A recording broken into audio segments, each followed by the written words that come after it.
Assalamualaikum warahmatullahi wabarakatuh. Teman-teman semua, malam ini kita ketemu lagi untuk melanjutkan bahasan mentoring kita kemarin. Mentoring tentang pola pertolongan Allah. Gimana teman-teman kabarnya hari ini? Mudah-mudahan teman-teman semua selalu diberi kesehatan dan selalu berada di dalam lindungan Allah Subhanahu wa Ta'ala dan dijauhkan dari semua hal, dari semua ujian-ujian yang terjadi, yang mungkin ada di dalam hidup teman-teman semua. Dan jika teman-teman sedang menghadapi ujian-ujian tersebut, kita sama-sama berdoa semoga ujian-ujian tersebut bisa segera diangkat oleh Allah Subhanahu wa Ta'ala. Di pembahasan kemarin, teman-teman, kita udah ngebahas untuk memahami yang namanya pola pertolongan Allah. Dan di tema mentoring kemarin pun di part 1 di video sebelum ini, kalau teman-teman mungkin ada yang belum nonton video yang sebelum ini, saya mau mengulas sedikit tentang yang kita bahas kemarin supaya kita bisa utuh nangkep dan nerima dari awal perjalanan mentoring ini sampai dengan sekarang ada di part 2 tentang pola pertolongan Allah. Kemarin kita sudah sempat bahas bahwa yang namanya ujian itu ada 3 level atau ada 3 tahapan. Ada ujian yang ringan seperti halnya pada saat kita mau berangkat atau pada saat kita mau melakukan sesuatu, tiba-tiba Allah mengirimkan kita hujan, atau Allah mengirimkan kita jalanan yang macet pada saat kita akan menghadapi pertemuan penting misalkan. Dan banyak ujian-ujian kecil yang Allah selalu berikan di dalam kehidupan kita. Di level selanjutnya ada ujian yang mungkin kemarin saya sebut dengan ujian dengan level yang menengah, di mana ujian ini sudah mulai terasa berat, terasa sesak di dada kita, tetapi masih bisa kita solusikan. Kita harus berbuat apa untuk menyelesaikan ujian-ujian yang Allah berikan kepada kita di level yang kedua ini, teman-teman. Dan ada pula ujian di level yang ketiga, di mana ujian ini sudah sangat terasa menyesakkan dada dan membuat seluruh tubuh kita itu seolah-olah seperti yang bergetar gitu, karena saking hebatnya, saking dahsyatnya, saking kuatnya ujian yang Allah berikan di dalam hidup kita. Dan kemarin pun sudah pernah kita bahas, sudah kita bahas juga di konten yang kemarin, di mentoring yang kemarin. Kalau teman-teman mau nonton ada di video sebelum ini, bahwa ujian itu sangat erat kaitannya dengan satu bentuk rasa sabar, di mana ujian sendiri akan kita lalui seperti halnya pada saat kita merasakan sebuah ujian yang seluruh jiwa kita bergemuruh, bergetar, dan isi kepala kita berisik. Kita seperti sedang berada di waktu maghrib. Makin lama gemuruh itu udah mulai mereda, isi di kepala kita sudah tidak seberisik tadi. Itu Nabi Muhammad menganalogikan dengan kita seperti berada di waktu Isya menjelang malam. Dan perlahan-lahan kita mulai merasakan ada sebuah keheningan, tapi ya masih tidak ada lagi berisik yang ada di kepala kita, tapi kita masih merasakan gemuruh yang masih ada getarannya. Itu seperti kita sedang berada pada waktu tengah malam atau dini hari. Hingga akhirnya kita benar-benar merasakan di dalam diri kita itu sebuah keheningan, kedamaian, kesunyian, dan dingin terhadap ujian tersebut.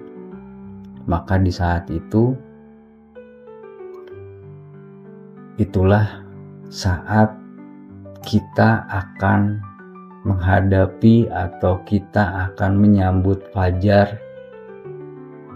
Dan fajar itu diartikan oleh Nabi sebagai bentuk datangnya pertolongan Allah di dalam ujian terberat yang kita rasakan, teman-teman. Dan di mentoring hari ini, teman-teman, kita akan melanjutkan bahasan tersebut. Seperti judul dari tema kita malam ini, bahwa pertolongan Allah itu akan hadir justru pada saat kita sudah tidak lagi bicara apa-apa. Pertolongan Allah akan hadir pada saat kita sudah tidak berisik, kita sudah tidak berekspektasi apa-apa, pada saat kita diam. Dan itulah tema bahasan kita yang akan kita bahas malam hari ini di mentoring kita, teman-teman. Seringkali, teman-teman, kita terlalu sibuk untuk mencari jawaban dari semua hal, jawaban dari semua ujian yang Allah berikan kepada kita. Kita terus bertanya, kapan pertolongan Allah itu akan hadir? Kapan kesulitan ini akan berakhir? Namun, teman-teman, di beberapa kisah yang akan saya jelaskan malam hari ini, ternyata datangnya pertolongan Allah, hadirnya pertolongan dari Allah yang Allah capture di dalam Quran, itu justru pada saat kita tidak lagi berbicara, justru pada saat kita diam. Sebelum kita lanjut, teman-teman, saya ingin mengajak untuk mengkaji.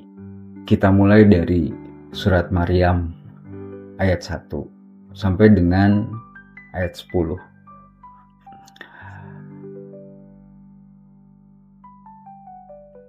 Yang dibacakan ini, teman-teman, kata Allah, adalah penjelasan tentang rahmatnya Allah kepada hambanya yang bernama Zakaria.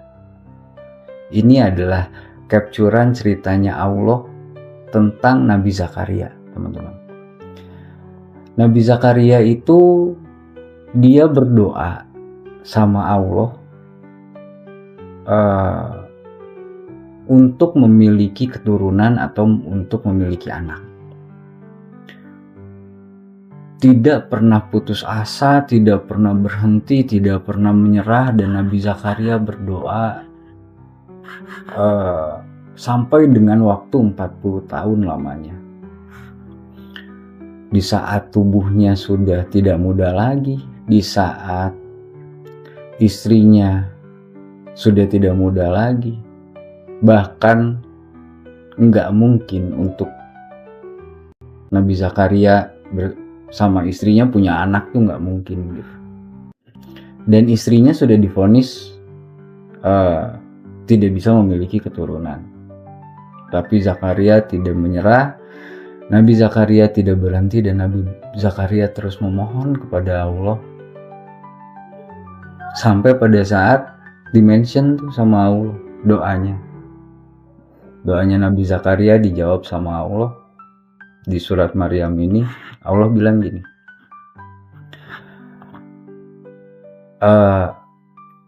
ada satu potongan pada saat Nabi Zakaria sudah hampir menyerah, teman-teman. Dia berdoa kepada Allah dengan suara yang sangat lirih. Nabi Zakaria itu bilang gini, "Wahai Tuhanku, sesungguhnya tulangku telah lemah. Kepalaku telah dipenuhi oleh uban. Dan aku tidak pernah kecewa di dalam berdoa kepadamu, ya Allah, ya Tuhanku. Sesungguhnya aku khawatir terhadap keluargaku sepeninggalanku. Sedangkan istriku adalah seorang anak yang mandul, adalah seorang yang mandul.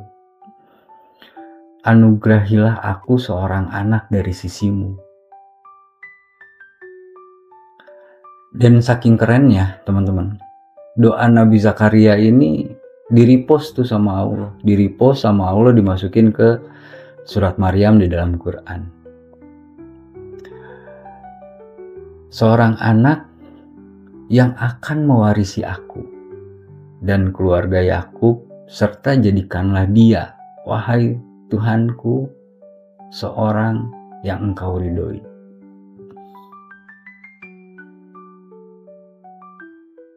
Pada saat Nabi Zakaria berdoa dengan sebuah kepasrahan, dengan sebuah gimana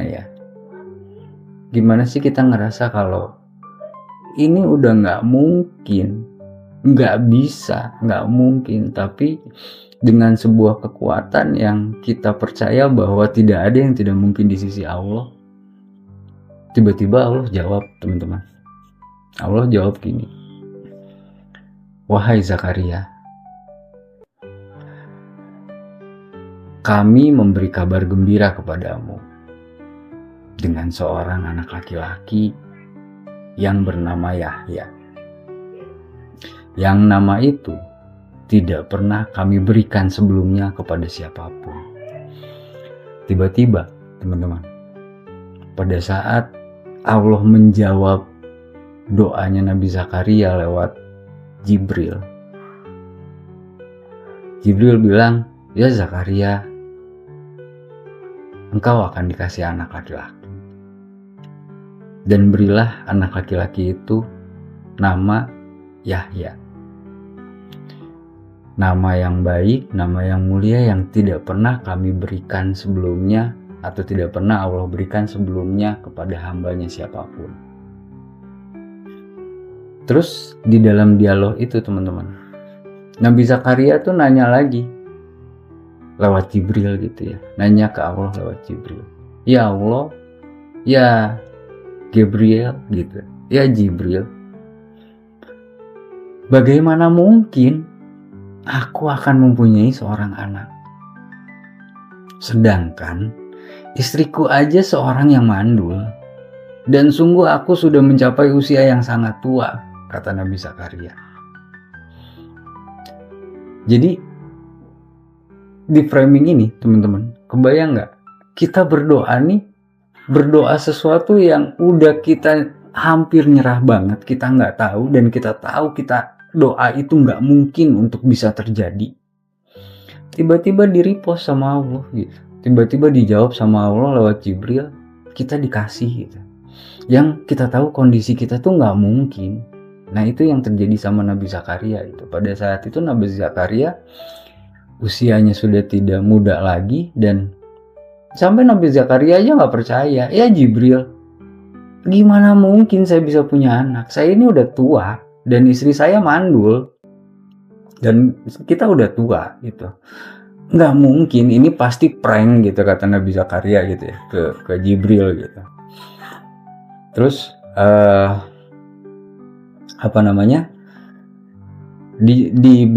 dijawab lagi tuh sama Allah lewat Jibril.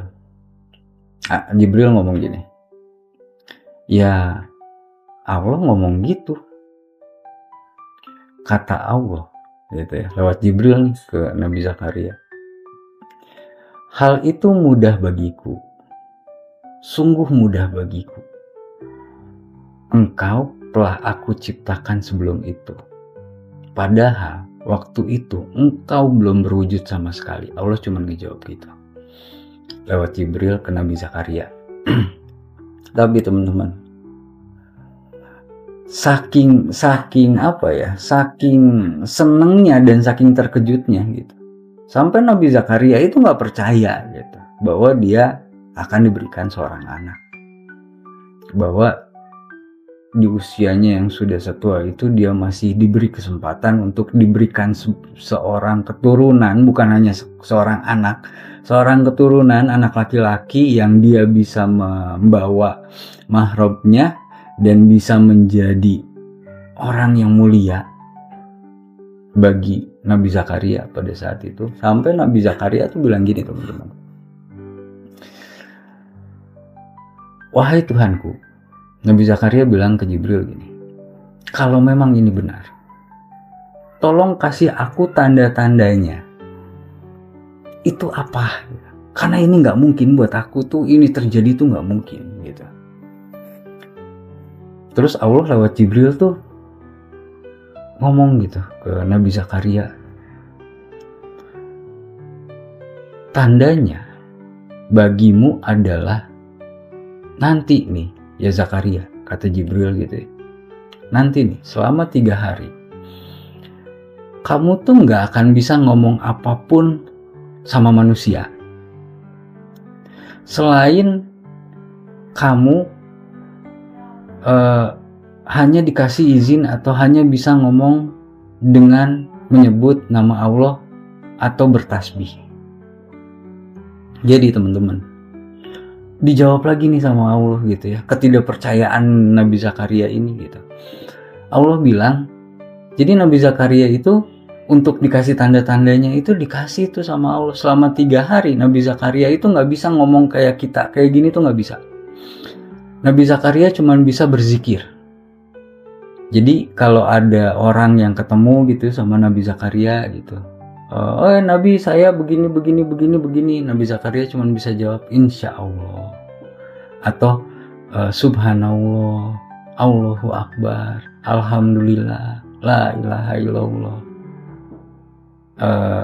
la haula wala quwata, astagfirullahalazim. Udah cuman itu yang bisa Nabi jawab. Jadi kalau Nabi Zakaria berbincang sama orang, Nabi Zakaria nggak bisa ngomong bahasa seperti biasanya selain berzikir, dan itu adalah tanda-tanda yang Allah kasih untuk meyakinkan Nabi Zakaria bahwa Nabi Zakaria akan diberikan keturunan. Lalu Nabi Zakaria keluar dari mihrab menuju kaumnya, dan selama 3 hari itu Nabi Zakaria hanya memberikan isyarat kepada kaumnya agar bertasbihlah kamu pada waktu pagi dan petang gitu. Jadi seolah-olah tuh dibungkus sama Nabi Zakaria bahwa Nabi Zakaria mencontohkan untuk selalu bertasbih gitu. Padahal memang sama Allah Nabi Zakaria dibikin nggak bisa ngomong teman-teman, nggak bisa bicara apa-apa, nggak bisa ngomong bahasa kita selain bertasbih ke Allah. Nah, tiba-tiba setelah 3 hari teman-teman, istrinya datang. Nabi Zakaria dikasih kabar yang luar biasa bahwa istrinya mengandung, istrinya hamil. Dari sini teman-teman, dan ini kejadian ini teman-teman, kejadian ini tuh di-capture sama Allah, dan dituliskan di dalam Quran, ditunjukkan di dalam Quran untuk kita semua baca nih teman-teman, bahwa satu pertolongan Allah akan datang dengan cara yang sudah jelas Allah capture di dalam Quran. Seburuk-buruknya, seberat-beratnya ujian yang menimpa kita, Allah nggak pengen kita berstatement apapun.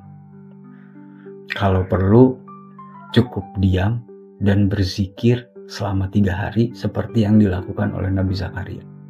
Dan di situ Allah akan menunjukkan pada kita semua hal yang tadinya kita tidak percaya, semua hal yang tadinya tidak mungkin bagi kita, itu akan diperlihatkan sama Allah untuk kita.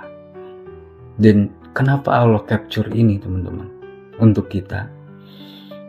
Ini adalah contekan dari Allah nih di Quran gitu. Pada saat kita mengalami sebuah ujian yang sangat berat, itu udah ada di Quran gitu, di capture sama Allah.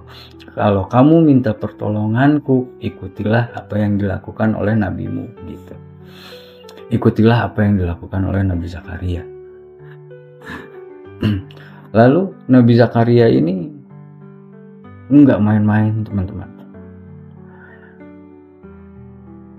Dikasih keturunan seorang nabi yang membawa sebuah kitab Taurat pada saat itu dengan sungguh-sungguh gitu. Dan Allah langsung menganugerahkan hikmah kepada Nabi Yahya pada saat itu selagi dia masih anak-anak. Bahkan Allah juga memberikan Nabi Yahya ini rasa kasih sayang yang luar biasa kepada semua umat manusia. Dan Allah bersihkan dari dosa-dosanya. Dan Allah lah yang membuat Nabi Yahya ini menjadi seorang hamba yang sangat bertakwa. Doa dari seorang ayah yang tidak pernah berhenti menyerah untuk memohon pertolongan kepada Allah pada saat seorang ayah ini bingung, pada saat kita seorang laki-laki, kepala keluarga, kepala rumah tangga bingung sampai nggak tahu lagi harus apa yang kita lakuin. Nabi Zakaria dikasih sama Allah, bukan hanya sekedar dikasih keturunan. Itu kerennya Allah teman-teman. Dikasih keturunan, keturunannya nabi, keturunannya laki-laki, keturunannya diberi kesempurnaan, diberi anugerah hikmah. Banyak sekali hikmah-hikmah yang Nabi Yahya bisa dapat langsung dari Allah. Dari mulai Nabi Yahya masih kanak-kanak, bahkan Nabi Yahya diberikan sama Allah rasa kasih sayang kepada semua umat manusia. Dan satu lagi teman-teman, Nabi Yahya dijadikan sama Allah menjadi orang yang berbakti kepada orang tuanya, dan dia bukan orang yang sombong dan bukan orang yang durhaka. Allah membuat Nabi Yahya mengizinkan Nabi Yahya, memberikan kesejahteraan bagi Nabi Yahya pada hari dia dilahirkan, pada hari dia wafat, dan pada hari dia dibangkitkan hidup kembali. Pertanyaannya teman-teman, siapa yang gak mau punya anak seperti Nabi Yahya? Dan Allah udah kasih tahu caranya ke kita lewat capture kejadian yang dialami oleh Nabi Zakaria di dalam surat Maryam.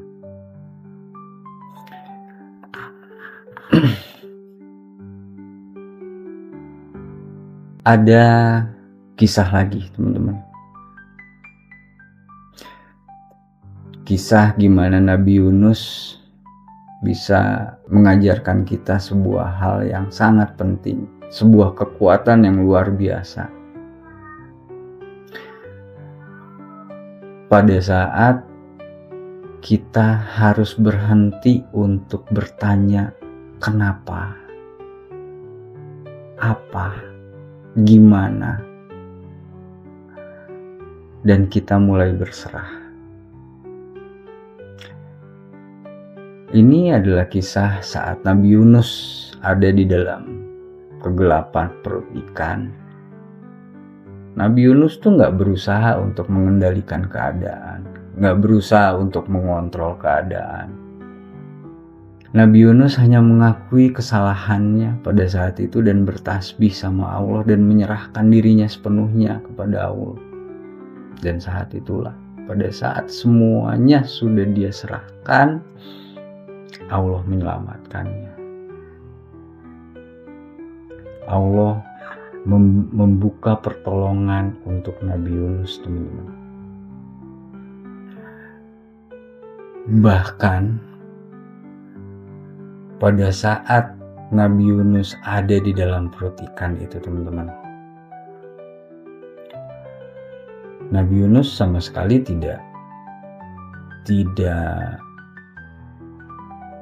memaki, tidak meminta apapun, tidak berusaha apapun. Yang Nabi Yunus katakan apa, teman-teman? Yang bisa jadi pelajaran untuk kita. Nabi Yunus itu cuma berkata gini, La ilaha illa anta, tiada Tuhan selain Engkau. Subhanaka, maha suci Engkau. Inni kuntu minal zolimin, sesungguhnya aku termasuk orang-orang yang zolim.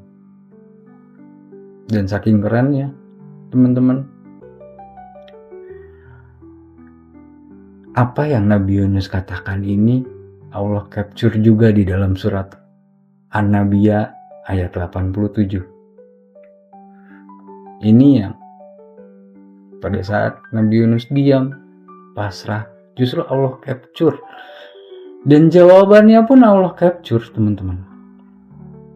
Jawaban dari Allah capture di dalam surat An-Nabiyah ayat 88. Allah bilang, maka kami kabulkan doanya dan kami selamatkan dia dari kedukaan. Dan demikianlah kami selamatkan orang-orang yang beriman.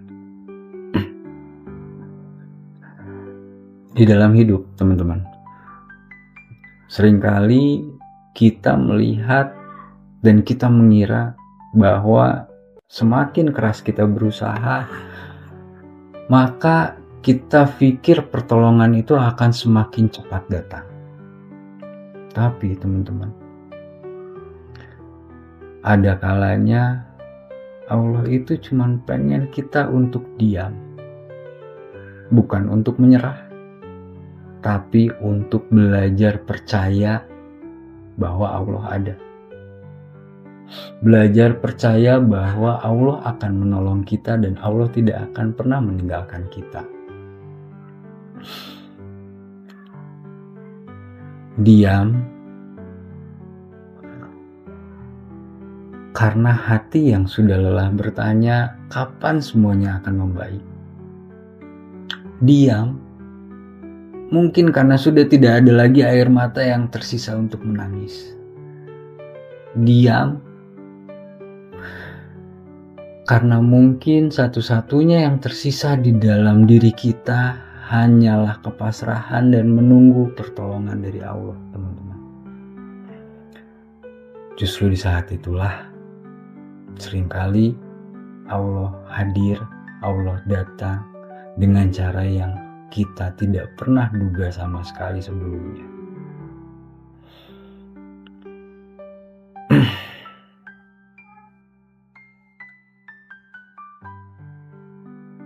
Ketika kita sudah melakukan yang terbaik, teman-teman, maka tugas kita bukan lagi bertanya, kapan ya Allah? Tetapi meyakini bahwa pertolongan Allah pasti akan datang di waktu yang paling tepat. Saya mau lanjut dulu ke surat Maryam, teman-teman. Allah nge-capture satu kejadian lagi. Tadi kita udah bahas capturannya Allah tentang Nabi Zakaria, capturannya Allah tentang Nabi Yunus. Ada satu lagi capturannya Allah yang keren banget. Itu tentang Siti Maryam. Ceritakanlah wahai Nabi Muhammad Bahkan Allah nyuruh Nabi Muhammad untuk menceritakan tentang Siti Maryam, tentang Maryam di dalam kitab Al-Quran. Yaitu ketika ia mengasingkan diri dari keluarganya ke satu tempat di sebelah timur yang bernama Baitul Maqdis. Dia, Maryam, memasang tabir yang melindunginya dari mereka. Lalu kami mengutus malaikat Jibril ini punya satu kedudukan yang istimewa, teman-teman, buat Allah. Semua malaikat itu baik, tapi khusus untuk Jibril ini punya satu kedudukan yang istimewa, sehingga Allah itu menyebutnya sebagai Rohul Kudus atau Roh Kudus gitu. Jibril atau Gabriel. Jadi ceritanya, teman-teman, Siti Maryam lagi diem, lagi berdoa. Tiba-tiba Jibril ini menampakkan dirinya dengan wujud atau dalam bentuk yang keren, yang sempurna. Teman-teman, kalau Allah bilang keren, itu artinya memang kerennya tuh bukan keren level kita manusia gitu. Kerennya tuh keren banget gitu. Kalau laki-laki itu wah gantengnya tuh ganteng banget gitu. Manusia aja, Nabi Yusuf yang gantengnya tuh kerennya tuh keren malaikat gitu. Itu perempuan aja udah sampai dia lagi ngupas buah sampai tangannya kepotong nggak kerasa. Jibril itu yang benar-benar malaikat dan Allah bilang dia dalam bentuk yang keren gitu, dia dalam bentuk yang sempurna gitu. Kebayang nggak teman-teman?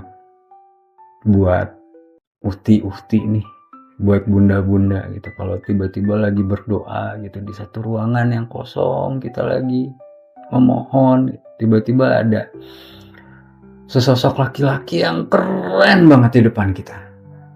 Ganteng banget. Belum pernah ada laki-laki yang seganteng ini yang kita lihat gitu. Dan Maryam itu elegan, teman-teman.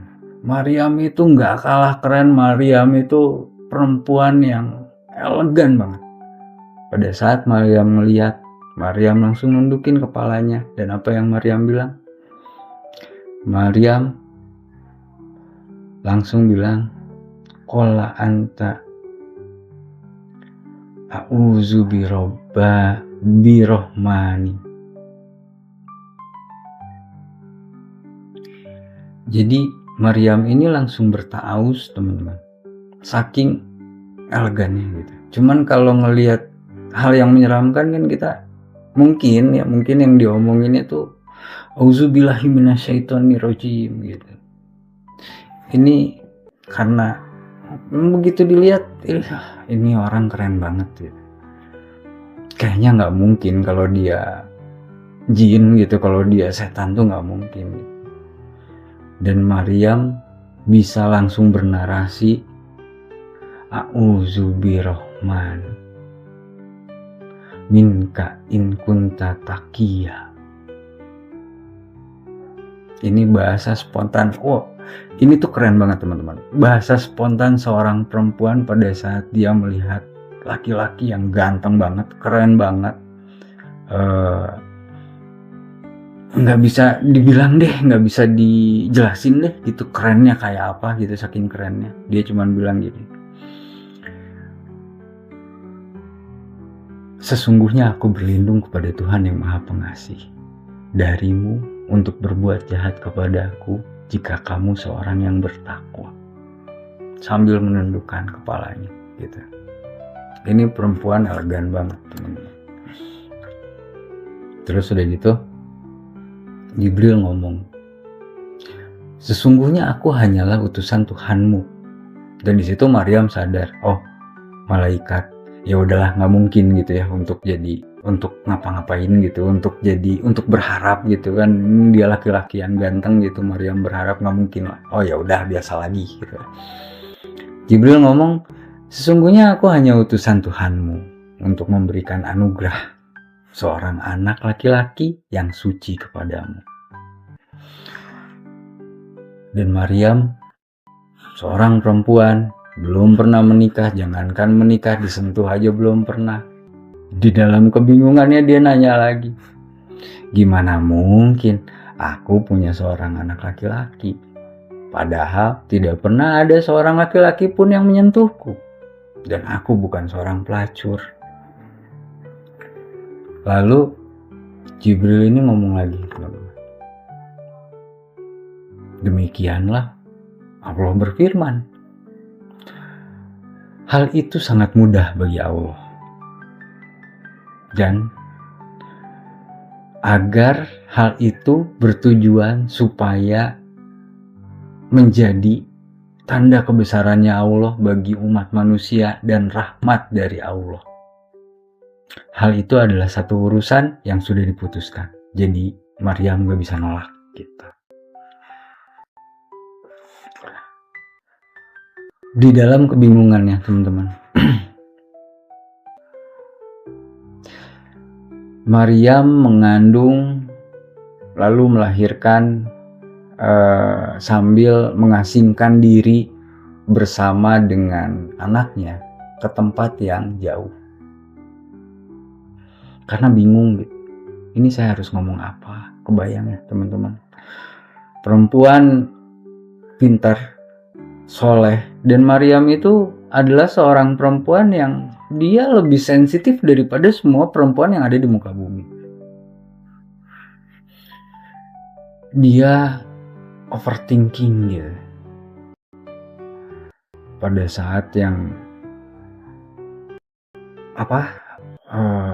dia menahan sakitnya melahirkan, sampai saking lelahnya memaksakan dia untuk bersandar kepada pangkal pohon kurma. Dan saking overthinkingnya teman-teman, Maryam tuh sampai ngomong gini, ya Allah, seandainya aku mati sebelum ini dan menjadi seorang yang tidak diperhatikan dan dilupakan selama-lamanya. Saking bingungnya, apa yang harus saya jelasin gitu. Saya tiba-tiba mau pulang nih ke kampung bawa anak saya. Lah, saya belum nikah, saya pacaran aja nggak pernah, disentuh laki-laki aja nggak pernah, tiba-tiba saya pulang bawa anak, gimana ceritanya? Dan di keputusasaan itu, Maryam hanya bisa diem, mengadu sama Allah, pasrah sama Allah, bingung, dan gak tahu harus ngomong apa-apa lagi. Tiba-tiba dihibur tuh sama Gabriel gitu ya. Datang lagi Jibril menghibur Maryam. Pada saat Maryam diam, tiba-tiba datang pertolongan Allah. Datanglah Jibril. Ya Maryam, janganlah engkau bersedih. Sungguh Allah telah menjadikan anak sungai di bawahmu. Lalu goyangkanlah pangkal pohon kurma itu ke arahmu. Niscaya pohon itu akan menjatuhkan buah kurma yang masak padamu. Makan, minum, dan bersukacitalah engkau. Jika engkau nanti pulang, lalu engkau melihat seseorang, katakanlah, ini yang Allah suruh ke Maryam pada saat Maryam akan menghadapi kaumnya, teman-teman. Allah suruh apa? Katakanlah kepada mereka, sesungguhnya aku telah bernazar untuk puasa bicara untuk Tuhan yang Maha Pengasih. Oleh karena itu, aku tidak akan berbicara dengan siapapun pada hari ini.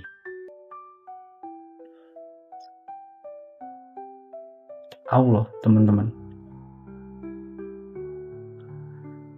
Di dalam kebingungannya Maryam, Allah itu hanya nyuruh Maryam untuk diam, puasa bicara, gak usah ngomong apa-apa.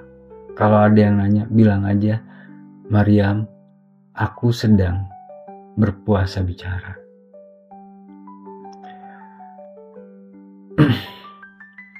Lalu Maryam membawa bayi itu pulang ke kampungnya.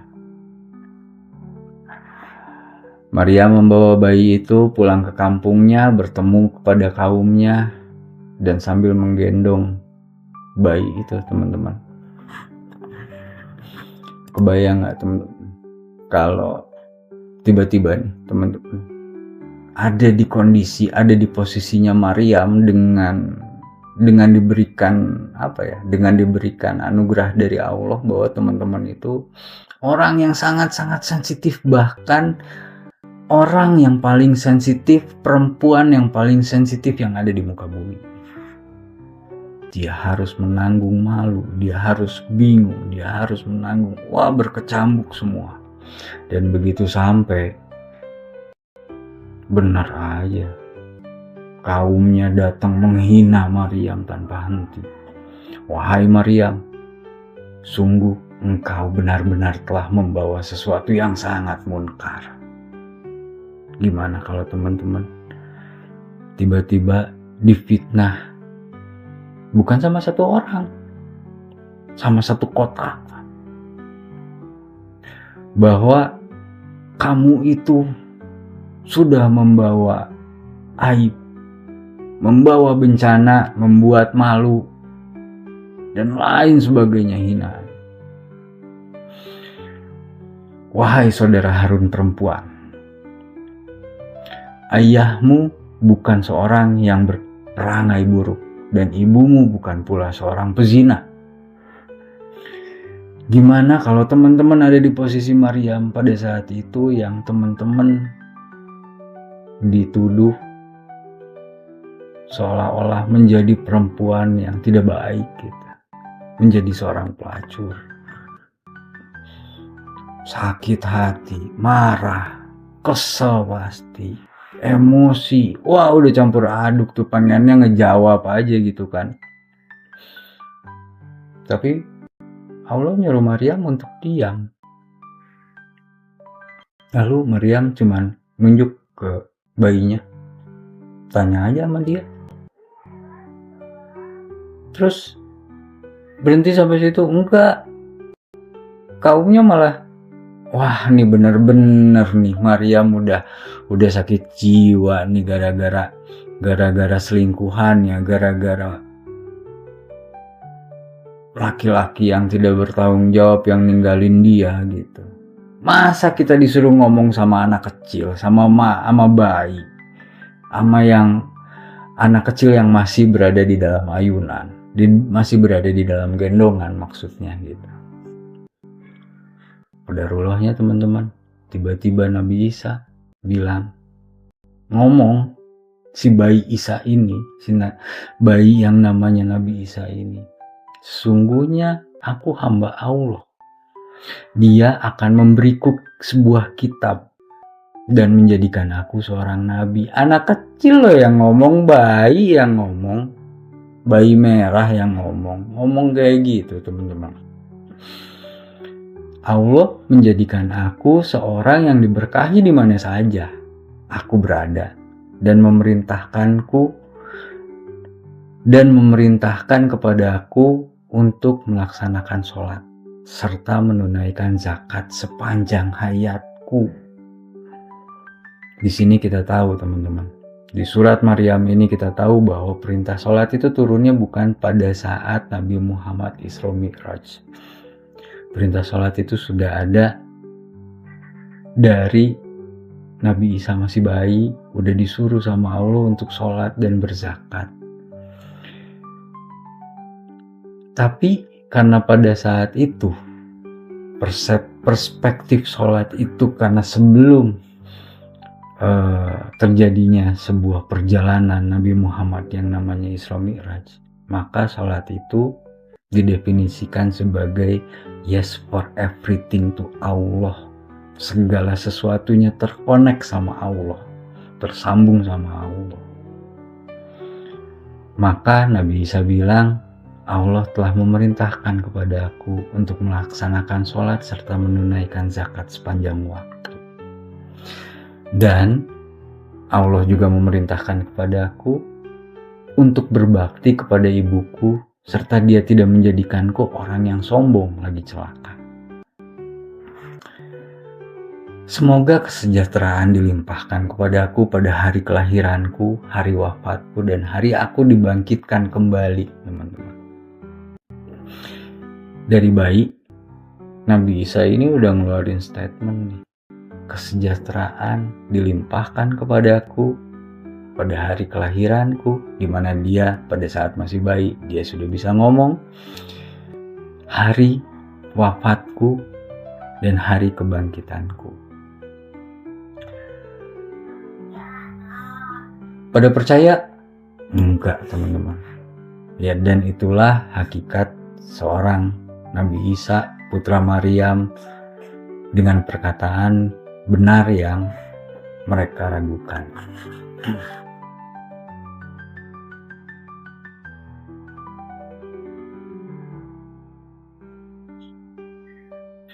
Ada sebuah kisah lain yang mengajarkan kita makna dari diam, teman-teman. Dikisahkan ada seorang laki-laki miskin, sudah tua, yang setiap hari ia hanya pergi ke masjid. Dia tidak meminta-minta, tapi setiap hari ia duduk di pojokan masjid, berdoa dengan khusyuk, hanya diam. Lalu orang-orang di sekitar masjid mulai memperhatikannya, dan ya pastinya merasa heran.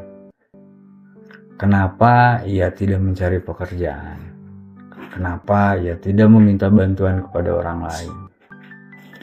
Hingga teman-teman, pada suatu hari ada seorang saudagar, seorang yang kaya raya datang ke masjid tersebut, dan dia melihat laki-laki itu lalu merasa kasihan kepada laki-laki miskin ini. Dan saudagar itu kemudian memberikan sejumlah uang dan berkata, ambillah ini, gunakan untuk hidupmu. Laki-laki itu hanya tersenyum. Dan dia bilang gini, teman-teman. Laki-laki itu bilang gini, Alhamdulillah, akhirnya pertolongan Allah datang kepadaku melalui tanganmu. Lalu saudagar itu terkejut. Lalu saudagar itu bertanya dengan pertanyaan yang sama dengan orang-orang. Mengapa engkau tidak bekerja atau meminta? Atau meminta tolong lebih awal? Kenapa engkau hanya diam? Lelaki itu hanya tersenyum, teman-teman, dan menjawab, aku sudah berkeliling ke seluruh negeri dan tidak ada satupun orang yang mau menerima pekerja dengan kondisi tua renta seperti aku. Pada akhirnya, aku hanya bisa meminta kepada Yang Maha Kaya. Aku diam bukan karena aku malas. Aku sudah berupaya, tetapi aku lebih percaya bahwa pertolongan Allah pasti akan datang. Dan hari ini, aku melihat bagaimana Allah menggerakkan hatimu untuk menolongku, dia bilang. Teman-teman, seringkali kita lupa bahwa ketika kita sudah berusaha, kita tidak perlu panik untuk mencari pertolongan ke sana, ke sini. Karena ketika waktunya tiba, Allah akan menggerakkan seseorang atau sesuatu atau keadaan apapun untuk menolong kita dengan cara yang tidak pernah kita duga-duga dan tidak pernah kita sangka-sangka. Diamnya seorang hamba, teman-teman, diamnya orang yang soleh bukan berarti pasrah, tetapi menunjukkan keyakinan bahwa Allah tidak akan meninggalkan hambanya di dalam sebuah kesulitan dan di dalam sebuah ujian. Bahkan teman-teman,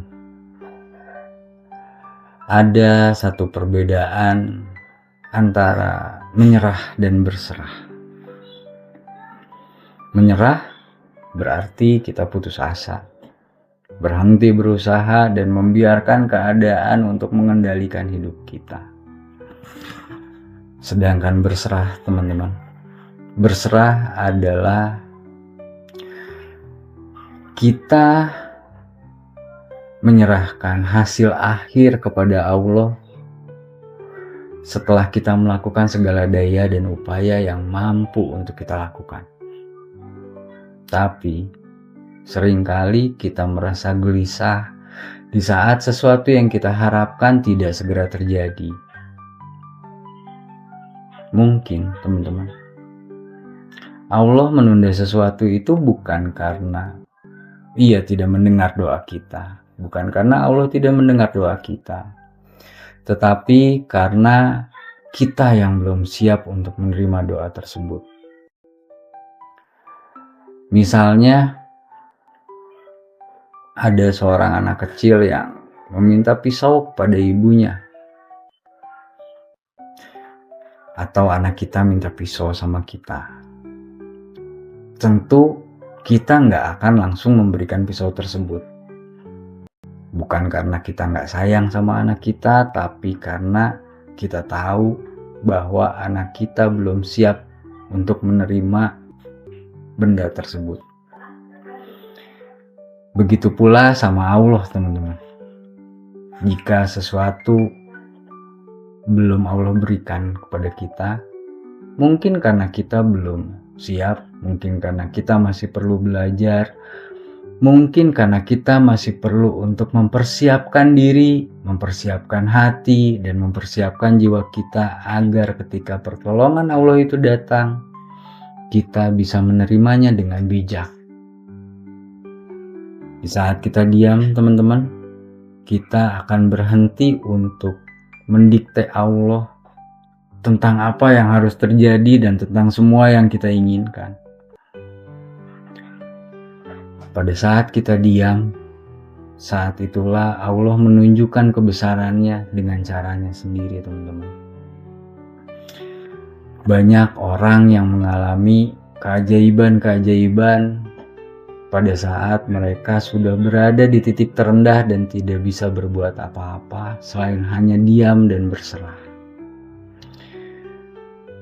Di mentoring kemarin, di konten sebelum ini, saya menceritakan ada seorang ibu yang kehilangan anaknya karena kecelakaan, dan ia hanya bisa berdoa sambil menangis. Bertahun-tahun ia merasakan duka dan kehilangan yang sangat mendalam, hingga akhirnya ia sadar bahwa Allah tidak mengambil anaknya untuk menyiksanya, untuk menjadikan penderitaan untuk dirinya. Tapi Allah mengambil anaknya untuk memberikan tempat terbaik bagi anak itu di sisinya. Dan perlahan, dengan kesabaran dan keyakinannya, perempuan ini mulai bangkit dan menjalani hidupnya kembali dengan lebih tenang. Di konten yang sebelumnya pun saya menceritakan ada seorang pengusaha yang bangkrut, kehilangan segalanya dan hampir menyerah. Tapi justru di dalam diamnya, teman-teman, di dalam refleksi dirinya, ia menemukan sebuah peluang baru yang akhirnya membawa kepada kesuksesan yang lebih besar. Setiap kita pasti memiliki cerita masing-masing di dalam hidup ini, teman-teman. Tapi selalu ada satu benang merah yang bisa menghubungkan semuanya, yaitu pertolongan Allah akan selalu datang di waktu yang tepat. Jika saat ini kita sedang berada di dalam ujian, teman-teman, seolah-olah seperti yang tidak ada jalan keluar, seolah-olah seperti doa-doa kita tidak pernah didengar sama Allah. Nggak usah panik, teman-teman. Tenanglah, karena Allah itu nggak pernah jauh. Mungkin saat ini kita merasa diam, itu karena kita nggak tahu lagi harus berkata apa. Kita nggak tahu lagi harus berucap apa sama Allah. Kita nggak tahu lagi mau ngomong apa. Kita bahkan nggak tahu lagi mau berdoa apa sama Allah. Tapi justru, teman-teman, di dalam diam itu Allah sedang bekerja untuk kita. Maka jangan pernah takut, jangan pernah ragu, karena pertolongan Allah pasti akan datang. Seperti malam yang gelap, pasti akan ada fajar.